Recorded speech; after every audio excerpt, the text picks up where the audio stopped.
My name's Chris, and alongside of my wife, I'm one of the co-founders of Restore One. And so people always ask me, how did you get involved in the fight against human trafficking? I have no clue.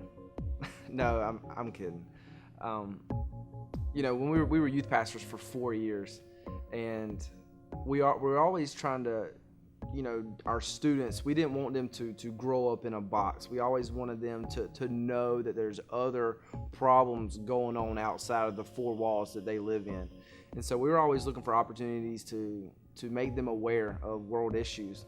And so we found out that there was a walk taking place in our community and that was addressing the issue of human trafficking. And so we said, wow, awesome opportunity to get them involved in the fight against human trafficking. At the time, I had no idea what human trafficking even was. And so we took our kids, and honestly, I really didn't feel moved at all. I was just kind of just walking around the track saying, hey, I'm doing my part, gonna donate $20, and hey, did my part. I took the kids, and when we got back, about 2 months to 2 weeks to a month had passed, and I could tell that something was going on with Anna. Something had resonated with her from that walk, and she came up to me and said, Chris, this summer I'm going to do something different. I'm not just going to work a normal job. I'm actually going to go away, and I'm going to do an internship at a safe house here in America that is helping girls that's been sex trafficked in America. And so she went away from that, and 2 months had passed. She came back, and I was so excited that she was back, because at the time she was my fiance, so I was excited to see her. And she came back, and she was like, Chris, we're going to do this with the rest of our life. And I was like, hold up. I'm not sure about this, because everything's going great with the youth group, and and so I knew I was going to have a good wife when she let me find out how I'm supposed to be a part of the fight against human trafficking. And one night I was finishing up some of my notes on a talk I was going to give to the students, and it was there that I started to research human trafficking. And after every document I researched, I started to notice that all the documents were written by a woman. And there's nothing wrong with that. I commend women for being the lead in the fight against human trafficking so far. And so that's when Jesus spoke to me and said, Chris, that's why I've called you to be a part of the fight against human trafficking, because there's simply not enough men standing up and saying no more. I don't understand how men that have kids, just how any individual can hear about the issue of human trafficking and know that there are kids out there right now, this minute, as you're watching this video, being sex trafficked, being sold, being raped. A boy, a little girl that's 12, that's 13, that's 11 years old. Right now, they're preparing to go out on the street and run for a pimp and have sex with another person, being made to do this over and over and over. How can we sit back and just let that happen? That's a question that I just ask myself. How can anybody just sit back and be okay with that? And so that's when I knew I was called to fight human trafficking, but because I saw that there was a need for men to get involved. So that's why I'm called to fight human trafficking, is to call other men up and to say, hey, we need to be a part of this. We need to get men to fight human trafficking, because there are other men just like myself that maybe something has happened, in their life in the past. For some reason, they're out on the street buying these little boys, buying these little girls, buying these women. That's why I fight human trafficking. And we started Restore One because every life matters.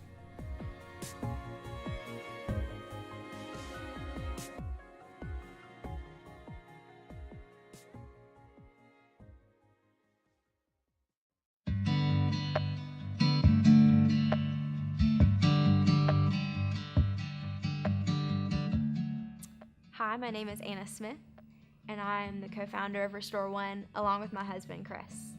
A little bit about why I do what I do on a day-to-day basis. So I first heard about the issue of human trafficking when I was doing youth ministry. We brought our students out to an awareness walk that educated us about human trafficking globally and also locally. And as I began to learn, I realized that this is not an overseas problem. This is not a third world country problem. That it's happening right here within our own state, within our own city. I also learned that North Carolina ranked among the top 10 states in the nation for having the most sex trafficking, and that the victims weren't foreign nationals. A lot of them were American youth. I learned that between 100,000 and 300,000 American youth were sex trafficked every single year. And so in my mind, I could not fathom one of our students in the youth group, one of those boys and girls, being forced by a pimp to go out and sell themselves every single night to 50, hundreds of men, and have to meet a certain amount of money before they could return to what that pimp called a home every night. I couldn't fathom them being exploited through online ads, through pornography, and other means of commercial sexual exploitation. It literally gripped my heart. And I knew that I was called to do something more, that I was called to take action. And so I applied for an internship at a shelter for American girls who had been sex trafficked, a place where they could go and get rehabilitation and care and get back on their feet.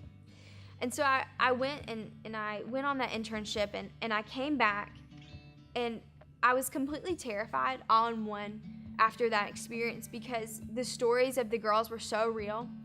The pain and trauma they experienced was so in your face and so real. But also the redemption and the healing that they were experiencing was completely contagious, and it was something that I'd never seen before, and it gripped me. I knew I was called to do that. I was called to embrace what completely terrified me.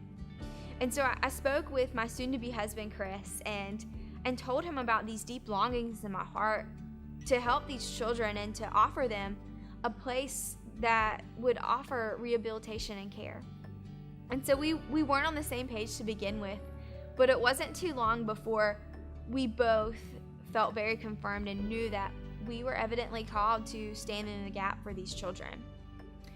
And so fast forward a couple years later, we founded this ministry called Restore One, and the basis of what we do and what we believe is to provide that rehabilitation, this care for American youth who've been sex trafficked. And so within this past year, it's been really transforming for me, and I began to realize why I really do what I do and why I have these deep passions to help these children. We had a young lady come to our ministry in the infant stages of what we were doing, and when you get to know people and you're building relationship and you're building friendship, you share story, you share about your life, you share about your experiences. And as she began to share, she too experienced some of those deep vulnerabilities and pains that I experienced while I was a child. And as she began to disclose and uncover, she confided in me that she was sex trafficked as a little girl. But the uncanny thing to me was I resonated with those pains, and I began to uncover parts of my story that I had never begun to unlock. I was sexually exploited by a boy my own age. I was your typical middle school girl. Except I had this deep void in my heart that I longed to fill. I had this deep void for love. I didn't understand it. I didn't fully get it. But what middle school girl really gets love and really gets the full life picture? None. And so I fell head over heels with this guy. And everything was fine and dandy to begin with. It was your typical middle school relationship. Walks in the park, movies that your parents take you to, things like that. But as we began to date, he began to ask things from me that I wasn't fully comfortable with giving. And when I said no to him asking for sexual favors and for me to show myself and exploit myself sexually to other boys within the school, he would shame me and threaten me by saying, if you don't do this, I'm going to break up with you. I'm not going to love you. I'm going to tell everyone in the school what a dirty whore you are and what type of person you really are behind the scenes. I'm going to tell your church friends what's going on. And, I wasn't bound by physical chains. I was never sex trafficked, but those were mental chains. I felt forced, I felt trapped, so I began to cave in. I did what sexual favors he asked me to do, simply because out of fear of not only people knowing what was going on, but also losing his love. Because to an 8th grade girl, to a middle school girl, his love and his acceptance was everything. And so I was in this position where he was able to use me to gain the acceptance he wanted with the other boys in the school system, to gain that pride,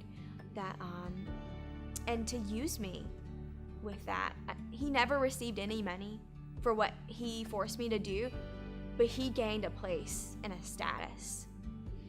And so, needless to say, I was never sex trafficked, and I don't believe I can fully understand what someone went through in that situation of being sex trafficked, but I was sexually exploited. And that is the basis why I do what I do, is because there are girls, there are boys that come from wonderful homes such as I did, who have loving parents such as I did, who went to church, but are still extremely vulnerable and can fall to a prey of a pimp really easily. And so I know that I'm called in this fight because of my story and how it plays so closely into what we do on a day-to-day basis, to reach those boys and to reach those girls and to tell them, you know, it's okay. What you went through is not shameful. It is not your fault. But we can come now and we can work through this, and you can experience healing and redemption like I am. And so the other reason that I do what I do is because it's the right thing to do. I think we're all called to fight for freedom. We are all called to stand in the gap for our own American children that are being prostituted out on our streets every single day. And also, I fight this fight because I believe every life matters.